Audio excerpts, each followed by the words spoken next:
책 추목에서 173번째로 읽어드리는 책은 월터 윙크가 쓴 사탄의 가면을 벗겨라입니다. 출판사의 글입니다. 오늘날 자본주의 체제가 무한 경쟁이라는 이름으로 인간의 이기심, 경쟁심, 소비주의와 향락주의를 부추긴다. 도덕적 심성과 협동정신을 파기시키는 오늘날에도 예수는 여전히 우리의 모든 문제들에 대한 해답이 되실 수 있을까? 십자가에서 흘리신 피의 공로를 통한 대속적 구원은 우리의 책임성과 주체성을 일깨운다.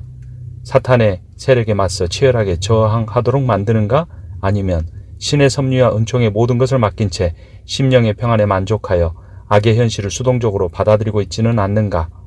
구원과 부활, 영생과 재림은 개인주의와 이기주의를 부채질하는가? 아니면 우주의 생명의 신비 앞에 감사하고 겸허하게 만드는가? 정의를 위해 예수처럼 당당하게 칼날 위에 서도록 만드는가? 지구 전체에 걸쳐 가난한 생명체들의 숨통이 나날이 더욱 조여오는데 기독교는 무엇을 소망을 가르치며 무슨 대안을 가지고 있는가? 인간 중심, 개인 중심주의, 소유 중심주의를 극복할 수 있을까? 생명 중심주의, 우주 중심주의, 존재 중심주의로 패러다임을 전환시켜야 한다. 한국 교회가 사회적 신뢰성을 잃게 된 것은 기복적이며 내세지향적인 신앙으로 치우쳤기 때문이다. 개인의 영혼 구원에 치중함으로써 이 세상에 대한 책임과 공동체적 의무가 약화되었기 때문이다. 오직 믿음으로만 구원받는다는 교리를 내세워 맹목적으로 믿을 것을 강요할 뿐 성경과 기독교의 진리에 대해 정직하게 이해하고 실천하기 위한 질문을 하지 않고 있지는 않은가? 예수 그리스도는 영혼 구원을 위해 십자가에 달리심으로써 모든 죄를 용서하시는 분으로 경배될 뿐 우리도 이 세상 속에서 그리스도를 따라 살아가야 하는 삶의 모델로는 이해되지 않고 있지는 않는가? 믿음을 통한 구원, 이신칭의의 교리가 그 본래의 역사적 맥락에서 벗어나 마치 불교에서 힘겨운 고행 대신에 손쉬운 염불을 택한 구원의 수단이 되어버린 것은 아닌가? 하지만 기억해야 된다. 칭의, justification의 목적은 정의, justice의 실천이다. 그러나 21세기 한국 사회는 자본주의의 세계화와 과학기술의 발달로 인한 치열한 경쟁과 고실업 사회, 생태계의 파괴로 인하여 더욱 비인간적인 사회 문화 환경 속에 자리 잡게 될 것이 분명하다. 이런 점에서 21세기에는 고통스러운 현실로부터 도피하려는 근본주의가 더욱 기승을 부릴 것으로 예상된다. 한국교회가 교회 중심주의와 개인의 영혼 구원 중심주의, 기복적 신앙과 근본주의 신학을 극복하고 인간성과 공동체성을 회복해야 한다. 한국 역사 속에서 사회적 형평성을 확보하여 민족 통일을 위해 공헌해야 한다. 그렇지 않으면 역사의 뒤안길로 물러날지도 모르기 때문이다. 한국교회가 올바른 믿음으로 가기 위해서는 영적 존재에 대한 바른 이해가 필요하다. 이런 면에서 윌터 윙크가 쓴 사탄의 가면을 벗겨라는 책은 우리에게 매우 유용한 인사이트를 통찰력을 줄 것이다. 그 내용을 보자. 신약 성경이 정사와 권세들이라고 부른 것은 물리적, 심리적 그리고 사회적 실존을 결정하는 힘을 가리킨다. 고대인들이 영들, 천사들, 마귀들이라 부른 것은 비록 공중에 떠다니지는 않으나 분명히 존재하는 현실체들이었다. 권세들, 즉 사탄 마귀들, 교회의 천사들, 국가의 천사들, 신들, 자연의 천사들이 실제 숨어있는 내면성의 예가 될 수 있다. 권세들의 예는 끝이 없다. 경제, 군사주의, 대중선전, 교육, 언어, 이데올로기, 규칙, 역할, 가치, 법률제도, 정치, 스포츠, 종교, 가족 등 모든 사회적 실제는 권세들의 범주 안에 포함된다. 유물론적 패러다임은 사탄, 마귀, 신들, 천사들과 같은 전통적 용어들을 설명할 수 없다. 양자 물리학과 생명과 의식의 신과학이라는 새로운 세계가 열리고 있다. 권세들은 풍성하게 짜여진 생명의 충만함, 그 환희뿐 아니라 깊은 심연에 대해서도 새로운 깨달음을 얻도록 열어줄 수 있을 것이다. 신학이 하나님을 아는 경험에 대한 성찰을 잃어버리고 있지는 않는가? 곧 사탄의 이미지는 그것이 남아있는 곳에조차 사람들을 사로잡아 성적인 난잡함과 사춘기적 반항, 범죄, 열정, 탐욕으로 몰고 가는 하나의 인격적 존재 정도로 축소되어 버렸다. 하지만 사탄의 모습은 이보다 훨씬 더 포괄적이고 거대하다. 먼저 사탄의 다양한 모습을 성경에서 찾아보자. 모세는 어려움을 당했다. 하나님으로부터 온 어려움이라고 볼 수도 있었다. 이스라엘을 이집트에서 구원하신 하나님은 정의의 하나님이었다. 그러면 어떻게 스스로 정의롭고 정의를 요구하는 분이 모세에게 고난을 당하게 하실 수 있었을까? 사탄은 구약 성경에 단지 3번 등장한다. 사무엘하 24장 1절부터의 내용에서는 여호와 하나님이 이스라엘에게 분노하여 다윗으로 하여금 인구조사를 하도록 유혹한다. 하지만 때기에서는 똑같은 내용이 다르게 나온다. 사탄이 이스라엘을 괴롭히려고 다윗으로 하여금 이스라엘의 병적을 위한 인구조사를 하게 한 것이다. 여기서 사탄은 그러므로 하나님의 진노를 집행하는 역할을 맡는다. 사탄은 인간의 정신에 억압적인 생각을 심는 유혹자이다. 사탄은 불순종하는 인간에게 하나님의 진노를 임하게 함으로써 하나님의 뜻을 집행하는 자로 나타난다. 스가랴서 3장 1절부터 5절에서는 사탄은 참소자, 기소하는 자로 나온다. 검사의 역할을 하는 것이다. 여호와께서 대제사장 여호수아가 여호와의 천사 앞에 있고 사탄이 그 오른편에 서서 그를 고발하는 장면을 보여주셨다. 그때 천사가 사탄을 나무랬다. 사탄아, 너 야훼 책망받을 놈아. 그때 여호수아는 때 묻은 더러운 옷을 입고 천사 앞에 서 있었다. 천사가 그의 앞에 서 있는 사람들에게 일렀다. 저 때 묻은 더러운 옷 대신에 좋은 옷을 입히고 머리에는 깨끗한 관을 씌워주어라. 여호수아에게 좋은 옷을 입히고 머리에 깨끗한 관을 씌워주자. 야훼의 전사가 일어서서 여호수아에게 이렇게 말했다. 내가 너의 죄를 벗겨준다. 이 말씀이 선포되는 장면은 천상의 재판정이다. 구약 성경에서 사탄이 마지막으로 언급되는 것은 욥기의 서문이다. 하루는 하늘의 영들, 하나님의 아들들이 여호와 앞에 모여왔다. 사탄이 그들 가운데 끼어 있는 것을 보시고 이렇게 말씀하셨다. 너는 어디 갔다 오느냐? 사탄이 대답을 하였다. 땅 위를 이리저리 돌아다니다가 왔습니다. 여기서 사탄의 역할은 열심히 범법자들을 찾아 하나님의 정의의 법정에 데려오는 검사의 역할이다. 여기서 사탄은 기소를 할 뿐만 아니라 함정까지 판다. 사탄은 단순히 불의를 노출하는 정도로 만족하지 않는다. 사람들을 유혹하고 범죄를 저지르게 한다. 그리고 처벌받게 하는 것이다. 여호와께서 사탄에게 말씀하셨다. 좋다. 이제 내가 그를 너의 손에 붙인다. 그러나 그의 목숨만은 건드리지 말라. 여기서 분명한 사실 하나는 그 모든 행위를 함에 있어서 사탄이 하나님으로부터 독립된 힘을 가지고 있지 않다는 점이다. 여기서 사탄은 악하거나 악마적이거나 타락한 자가 아니며 하나님의 원수도 아니다. 그는 사람의 성품을 재어보고 시험을 치게 하는 권한을 받은 하나님의 종에 불과하다. 그러나 신구약의 중간기를 지나면서 사탄은 하나님의 원수로 등장한다. 거짓의 아비, 어둠의 존재 등으로 알려지며 하나님의 실질적인 경쟁자가 된다. 누가복음 22장에서 예수님은 베드로에게 이렇게 말씀하셨다. 시몬아 시몬아 들으라. 사탄이 이제는 너희를 요구하였고 밀을 까부르듯이 너희를 제멋대로 다르게 되었다. 그러나 나는 네가 믿음을 잃지 않도록 기도하였다. 이 말씀에서 사탄은 하나님의 밀 까부르는 채 역할을 한다. 하나님을 향한 제자들 헌신 속에 있는 불순물을 제거하는 역할을 맡는다. 예수가 행하신 모든 사역으로도 베드로와 다른 제자들의 자기 중심성이 극복되지 않았다. 그래서 그들은 시험에 던져져야 했다. 예수 역시 사탄의 요청을 허락해야 했다. 곧 예수는 그들이 애초에 시험에 들지 않도록 기도하지 않았고 다만 시험을 통과할 수 있도록 기도하셨다. 사탄은 단순히 악의 문제를 설명하기 위하여 고안된 사상이 아니다. 그는 시험이라는 실제하는 경험을 통해 우리를 정화하는 역할을 한다. 고린도전서 5장에 사탄은 이렇게 나온다. 고린도 교회 어떤 남자가 그의 계모와 불륜의 관계를 맺은 소식을 바울이 들었다. 그리고 이렇게 글을 써보냈다. 여러분 가운데 음행하는 자들이 있다는 소문이 파다합니다.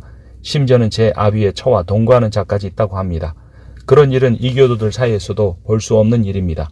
그런 자들은 여러분의 모임에서 제거되어야 할 터인데도 그것을 슬퍼하기는커녕 오히려 잘난 체 하다니 도대체 어떻게 된 일입니까? 나는 몸은 비록 멀리 떨어져 있지만 마음으로는 여러분과 함께 있습니다. 그래서 내가 여러분과 함께 있는 것과 다름없이 그런 짓을 한 자를 우리 주 예수 이름으로 이미 단죄하였습니다. 그때 한 자리에 모인 여러분과 나의 마음이 우리와 함께 계신 우리 주 예수의 권능으로 그런 자를 사탄에 내어주려고 합니다. 그래서 그 육체를 멸망시키도록 판결하게 할 것입니다. 그 목적은 주님의 날에 그의 영혼이 구원을 받게 하기 위함입니다. 바울의 원래 의도는 이런 것이다. 그를 출교시킴으로써 그로 하여금 성적인 집착과 그리스도에 대한 믿음 사이에서 선택하도록 압박하는 것이었다. 그 남자의 육체를 멸하라는 말씀은 그의 생명을 죽이라는 말이 아니었다. 그로 하여금 성적인 집착과 그리스도에 대한 믿음 사이에서 선택해야 하는 것이다. 고린도후서 2장 5절에 11절을 보면 그가 이런 처벌을 받은 후에 돌아섰다고 말한다. 여기서 사탄은 무조건 악에 속한다기보다는 선과 악이라는 범주 사이에 있다고 볼 수 있다. 사탄이 어떤 모양이 되느냐는 우리의 선택에 달려있는 것이다. 사탄이 악한 존재이긴 하지만 오히려 사탄은 우리의 구원을 이루어가는 수단으로 사용될 수 있는 것이다. 예수님은 광야에서 시험을 당하셨다. 성령이 직접 할 수 있는데도 왜 사탄의 손 아래서 근본적인 위기를 당하게 하셨을까? 빵을 만들어 먹는 것이 무엇이 문제인가? 예수 자신도 뒷날 오병이의 기적을 행하지 않으셨는가? 그러면 예수는 금방 새로운 모세, 종말의 날에 올 그 예언자, 그 백성을 하나의 깃발 아래 모을 이스라엘의 구원자로 인정받게 될 것이다. 그러나 예수는 신명기 8장 3절을 인용하면서 그 유혹에서 벗어난다. 예수는 떡으로만 살지 않을 것이며 하나님의 입으로부터 나오는 모든 말씀으로 사실 것이다. 곧 그는 세례 받을 때들은 너는 내 사랑하는 아들이라는 하나님의 말씀을 따라 살게 될 것이다. 사탄은 두 번째 시험을 했다. 예수님의 첫 번째 답변을 이용했다. 당신은 하나님에 비해서 나오는 모든 말씀으로 살겠다고 하였지. 아주 좋다. 그렇다면 성서의 하나님이 천사들을 시켜 너를 시종들게 하시리니 그들이 손으로 너를 받들어 너의 발이 돌에 부딪히지 않게 하시라는 말씀에 대해서는 어떻게 생각하는가? 네가 만일 하나님의 아들이라면 예루살렘 성전 꼭대기에서 뛰어내려 보라. 예수가 결코 약함도 상함도 없고 죽음까지 극복한 초인간임을 증명하라는 것이다. 과연 하느님은 그가 사명을 완수할 때까지 계속 돌봐 주실 것인가? 예수는 다시 사탄의 유혹을 시험을 거부하신다. 주님이신 너의 하나님을 떠보지도 말라는 말씀도 성서에 있다. 하나님의 말씀을 따라 사는 것이 중요하다. 마지막 세 번째 시험을 한다. 예수에게 다윗의 왕국, 곧 세계 제국을 모두 주겠다고 말한다. 당시 모든 사람들이 하나님의 뜻이라고 믿었던 내용이 아닌가? 모세적인 예언자, 제사장적인 메시아, 다윗적인 왕. 당대의 사람들은 이것이 하나님이 성경을 통해 주신 메시아의 이미지라고 믿고 있었다. 유혹 중에서도 가장 악마적인 유혹은 우리 자신이 아닌 다른 사람이 되라는 유혹이다. 이런 점에서 사람들이 그저 선한 그리스도인이 되려고 할 때 사탄은 언제나 승리한다. 그러나 바울은 역으로 말했다. 고린도 후서 12장 1절에 10절을 보면 이렇게 말한다. 내가 굉장한 계시를 받았다 해서 잔뜩 교만해질까봐 하나님께서 내 몸에 가시로 찌르는 것 같은 병을 하나 주셨습니다. 그것은 사탄의 하수인으로서 나를 줄곧 괴롭혀왔습니다. 고린도전서 7장 5절에서는 이렇게 말한다. 금욕생활을 주장한 고린도 교회의 어떤 부부들에 대해 이렇게 권면한다. 서로 상대방의 요구를 거절하지 마십시오. 다만 기도에 전념하기 위해서 서로 합의하여 얼마 동안 떨어져 있는 것은 무방합니다. 그러나 자제하는 힘이 없어서 사탄의 유혹에 빠질지도 모르니 그 기간이 끝나면 다시 정상적인 관계로 돌아가야 합니다. 여기서 사탄은 마치 온도 조절 장치처럼 행동한다. 그는 성적 행위 자체가 아니라 비정상적인 금욕을 통해서도 역사할 수 있다. 사탄은 어리석은 금욕이나 과도한 방탕에 빠질 때 우리를 약탈할 준비가 되어 있는 부정적 존재이다. 에베소서 4장 26절에서 27절은 이렇게 말한다. 화나는 일이 있더라도 죄를 짓지 마십시오. 해질 때까지 화를 풀지 않으면 안 됩니다. 악마에게 발붙일 기회를 주지 마십시오. 인간은 화를 낼 수도 있고 또 필요하면 화를 내야만 하니 그것은 절대적으로 인간의 본질적인 부분이다. 분노 자체가 사탄적인 것은 아니나 중요한 것은 그 분노를 어떻게 다루느냐의 문제이다. 야고보서 4장 7절은 이렇게 답을 준다. 그러므로 하나님께 복종하고 악마를 대항하십시오. 그러면 악마는 여러분을 따라 달아날 것입니다. 여기에서 나온 악마는 대중의 환상에 의해 만들어진 거의 전능한 인류의 원수가 아니다. 이 악마는 그의 위치와 자리를 알고 있다. 영적인 삶을 따르는 사람이 사탄의 유혹에 용감하게 대항하고 그 유혹과 완전히 정반대되는 행동을 하면 우리의 원수는 무력하게 되고 용기를 잃어 즉시 도망친다. 하지만 한 사람이 유혹과 싸우는 도중에 용기를 잃고 도망가면 우리 인간 본성의 원수는 땅 위의 어떤 사나운 짐승보다 더 흉악하게 그 악한 의도를 따라 더 큰 악을 행하게 된다. 외경에 보면 거인들은 천사들과 여인들의 성관계를 통해 태어났다. 그 거인들은 서로 싸우고 죽였으며 그의 영들이 마귀들이 되었다.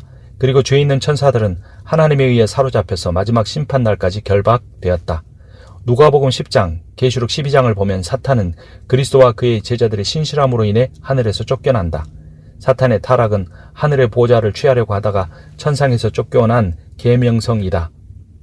사탄을 새벽별이라고 부르기도 했다. 신약성경의 사탄은 마귀, 악한 자, 이 세상의 지배자, 공중권세 잡은 자, 벨리알, 바알세불, 세상의 신, 파괴자, 처음부터 살인한 자, 원수 등으로 불린다. 그는 사람들을 감옥에 가두고 질병에 걸리게 하며 바울의 선교 여행을 방해하고 거짓말을 만들고 교회를 파괴하며 예수를 배반하도록 가룟 유다 안으로 들어가기도 했다. 성경은 온 세계가 악한 자에게 넘어갔다고 요한 1서 5장 19절에서 말한다. 사탄은 세계의 집단적 인격으로서 현 질서 속에 존재하는 악의 총체적인 컴플렉스이다. 사탄은 이 세계의 신이다. 누가복음 4장 6절에서 사탄은 예수에게 땅의 모든 나라와 그 영광을 줄 수 있다고 했다. 거짓말이 아니었다.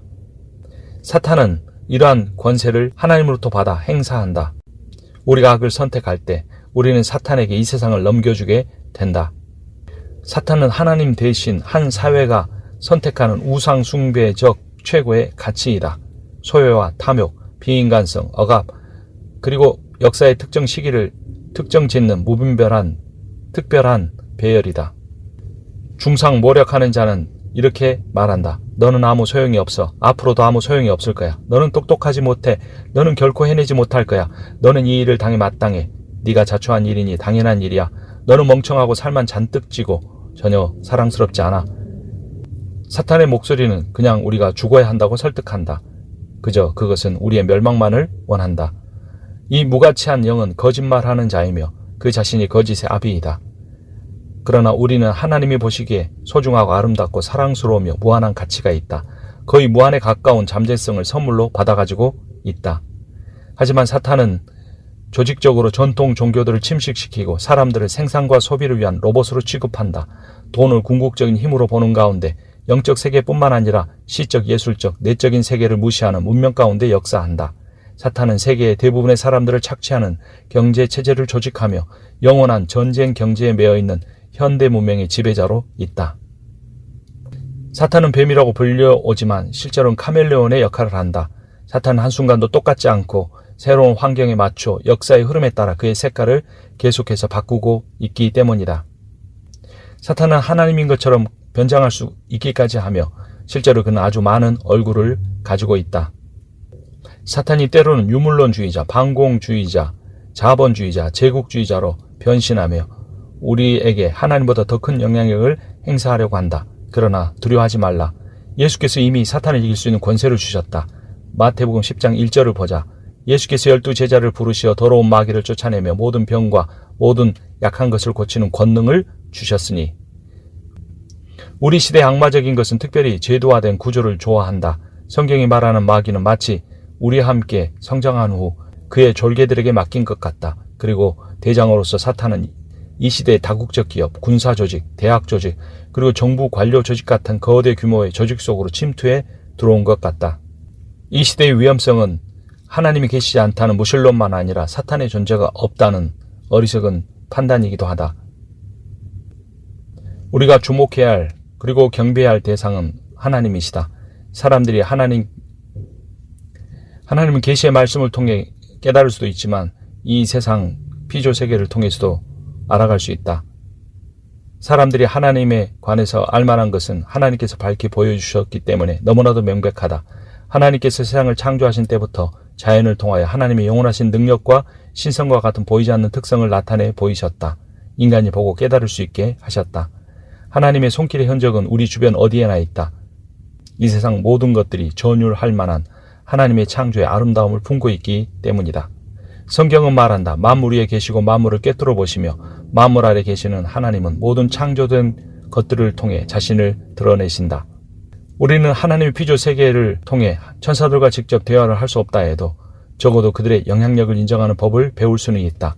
우리가 우리 손바닥에 놓인 조그만 돌멩이의 아름다움에 갑작스럽게 매혹될 때 시냇물의 노래를 듣는 가운데 분열되고 투쟁 중인 우리의 영혼이 고요하게 될 때 천년 묵은 세코이아 숲속에서 웅장한 대성당의 침묵과 오랫동안 잊혀졌던 깊은 찬양의 울림을 느낄 때 우리는 하나님을 만날 수 있다. 당신의 주변의 모든 것, 물체의 모든 부분은 그분에게서 왔고 그분 안에 있으며 우리를 그분께로 인도한다. 하나님께서는 은혜를 베푸셔서 하늘에서 비를 내려주시고 철을 따라 열매를 맺게 하시고 먹을 것을 주셔서 우리의 마음에 흡족하게 해주신다. 우리는 자연을 보되 소외되고 분리되어 있는 관찰자로서가 아니라 하나님을 찬양하고 기뻐하는 우주적인 춤을 그 본래적인 한 부분으로서 보게 될 것이다. 그때 우리는 우주를 우리의 내면 깊은 곳에서 경험하게 될 것이다. 비록 치명적인 갈등과 고통이 우리의 삶에 있음에도 불구하고 하늘의 영성을 현세 안으로 가지고 오신 성육신하신 예수 그리스도를 통해, 그분의 영을 통해 우리는 하나님을 만날 수 있다. 책 주목이었습니다.